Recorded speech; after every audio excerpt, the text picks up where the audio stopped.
낳는 출산하는 고통하고 거의 비슷할 정도로 굉장히 통증이 심한데 보통은 이제 하복부 아랫배 쪽이 아프다는 사람들도 있고 양쪽 그 이제 옆구리 쪽이 아프다고 이제 호소하는 사람들이 있습니다. 근데 대개는 이제 여름철에 물을 많이 안 마시거나 땀을 많이 흘리는데 수분 섭취가 제대로 안 되었을 때, 다시 말하면 소변량이 줄었을 때 생기는 병이거든요. 그래서 그걸 예방하자면 내지는 또 치료하는 목적도 있고 그 물을 하루에 한 3리터에서 4리터 이상 마시게 되면 대부분은 예방이 되던가 아니면 작은 돌들은 빠지게 됩니다. 그런데 4mm에서 5mm 이상, 5mm 이상의 그 커다란 돌들은 그렇게 해서는 잘 빠지지가 않고 그럴 때는 이제 그 체외 충격파 쇠석기라고, 그러니까 초음파로 돌을 이렇게 포커싱을 해서 맞추어서 그렇게 해서 깨는 방법이 있습니다.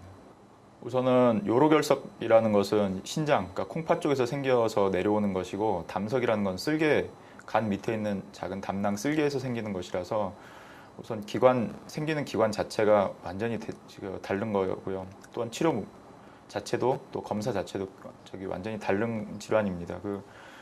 이제 담석 같은 경우 쓸개에 돌이 생기는 것은 담낭 절제를 통해서만이 치료가 되는 것이고, 이것은 충격파 쇠석기로 깨서 그 돌이 깨지는 질환이 아니거든요. 그렇지만 요로결석 같은 경우는 이제 수분을 섭취한다던가 아니면 쇠석기로 해서 이게 수술 없이 낫게 하는 그런 질환이라서 두 가지가 굉장히 대별이 되는 겁니다. 특히 담석 같은 경우는 이제 체질과 그다음에 그 집집마다 가정마다 그 섭취하는 음식들에 따라서 약간의 차이가 있어서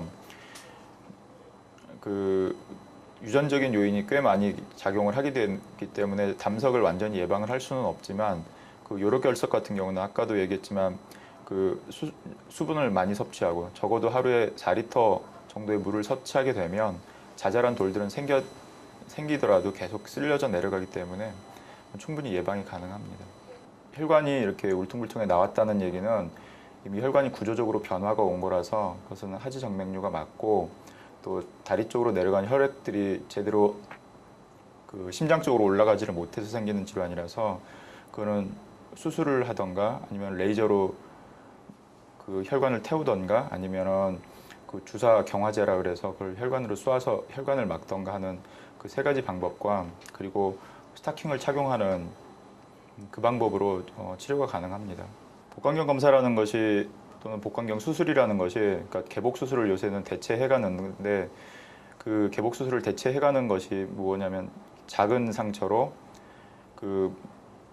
이전에 개복 수술로 하던 모든 그 수술의 효과들을 다 거둘 목적으로 이제 복강경 검사 내지는 복강경 수술을 하게 됩니다. 그런데 복강경의 가장 큰 장점은 우선 흉터가 작게 남는 것, 미용적인 목적도 있지만 그 환자들이 수술 후에 배가 아픈 것은 뭐 장을 절단을 하거나 해서 오는 통증보다는 그 개복을 한 것을 다시 닫을 때 그 복부에 있는 상처 때문에 아파하는 것이 통증이 가장 심하거든요. 이제 그것을 막고자 하는 것이 복강경 수술의 또 검사의 가장 큰 목적이고, 또 배꼽으로 보통은 카메라가 들어가게 되는데 그 카메라를 360도 회전을 해서 뱃속의 모든 장기를 다 관찰을 할 수 있는 것이 복강경 검사 내지는 수술의 큰 장점입니다.